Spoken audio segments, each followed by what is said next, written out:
Hello দর্শক বন্ধুরা, কেমন আছেন আপনারা সবাই? আশা করছি বেশ ভালো আছেন। ঢালিউডে আবারও শুরু হলো নতুন বিতর্ক। এবার শবনম বুবলি প্রকাশ্যে জানিয়ে দিলেন জায়েদ খানই তার হবু স্বামী। তবে এই ঘোষণার পরপরই বড় বিপদে পড়ে গিয়েছেন তিনি। জানা যাচ্ছে শাকিব খান এই ঘোষণার পর প্রচন্ড রেগে যান এবং সরাসরি আইনি পদক্ষেপ নেওয়ার হুমকি দেন শবনম বুবলিকে। তিনি দাবি করেন বীরের জন্ম সনদ এবং অন্যান্য কাগজপত্রে এখনো তিনি আইনগতভাবে বুবলির স্বামী হিসেবে আছেন এবং এখন এই অবস্থায় যদি বুবলি অন্য কাউকে বিয়ে করে তবে বুবলির থেকে বীরকে তো তিনি ছিনিয়ে নিবেনই, এরপরেও আইনি ব্যবস্থা নেবেন কিভাবে বুবলিকে জেলে রাখা যায় সেই বিষয় জানা আছে সাকিবের। এমন হুমকি পেয়েই নাকি বুবলি অনেক বড় বিপদে পড়ে গিয়েছেন এবং এই হুমকির পর নাকি বড় বড় পরিচালকরাও বুবলিকে সিনেমায় নিতে রাজি হচ্ছেন না। সাকিব চান বুবলি আগে আইনি প্রক্রিয়ায় তাদের সম্পর্কের অবসান ঘটাক, তারপর নতুন সম্পর্কে আগাক। তবে বুবলি কিন্তু সাকিবের সঙ্গে কোনো ধরনের কোনো কথাবার্তা বলতেই ভয় পাচ্ছে, কারণ সাকিবের কথায় কথায় এখন পাচ্ছেন তিনি হুমকি। সূত্র জানাচ্ছে সাকিব খুবই বিরক্ত। তিনি চান বুবলি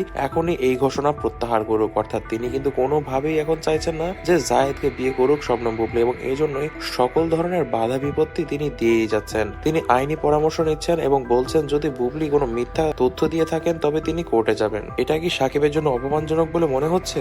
এখন এটাই কিন্তু অনেকেই বলছেন সাকিব খানের নাকি শবনম বুবলি যে নতুন বিবাহ বন্ধনে আবদ্ধ হয়েছেন এটা নাকি অপমানজনক বলে মনে হচ্ছে তার কাছে এবং এজন্যই নাকি বুবলিকে বাধা দেওয়ার জন্য সকল ধরনের ব্যবস্থা নিচ্ছেন তিনি। এছাড়াও জানা যাচ্ছে শবনম বুবলিকে অনেকবারই তিনি এর আগেও মানা করেছিলেন জায়েদকে বিয়ে করতে, এমনকি বীরকেও নাকি শাকিব খান নিজের কাছে নিয়ে এসেছিলেন যেন বুবলি ভয় পেয়ে আর বিয়ে শাদিতে না জড়ায়। তবে বুবলি কিন্তু নিজের মনকে শক্ত রেখে সাকিবের বিরুদ্ধে গিয়েও বিয়ে করতে চলেছেন এবং এই বিয়ে নাকি তিনি সফল করেই ছাড়বেন। এমনকি বুবলিকে এক সাক্ষাৎকারে জিজ্ঞেস করা হলে যে তিনি এই বিয়েতে কেন এতটা বেশি ইন্টারেস্টেড, তিনি বলেন জায়েদ নাকি তার সব বিপদেই তার সাথে ছিলেন, এমনকি তার সকল সমস্যার সমাধানও জায়েদই করেন এবং এই জন্যই নাকি তিনি এবার জায়েদকে বিয়ে করবেন এবং নিজের জীবনের সঙ্গী করবেন। তবে দর্শক বন্ধুরা, এই বিষয়ে আপনারা কি মনে করছেন তা কিন্তু অবশ্যই আমাদেরকে কমেন্ট বক্সে কমেন্ট করে জানাবেন। আজ এই পর্যন্তই। ভিডিওটি ভালো লেগে থাকলে ভিডিওতে লাইক করে দিবেন, বেশি বেশি করে শেয়ার করে দিবেন এবং আমাদের চ্যানেলটিকে সাবস্ক্রাইব করতে ভুলবেন না। ধন্যবাদ।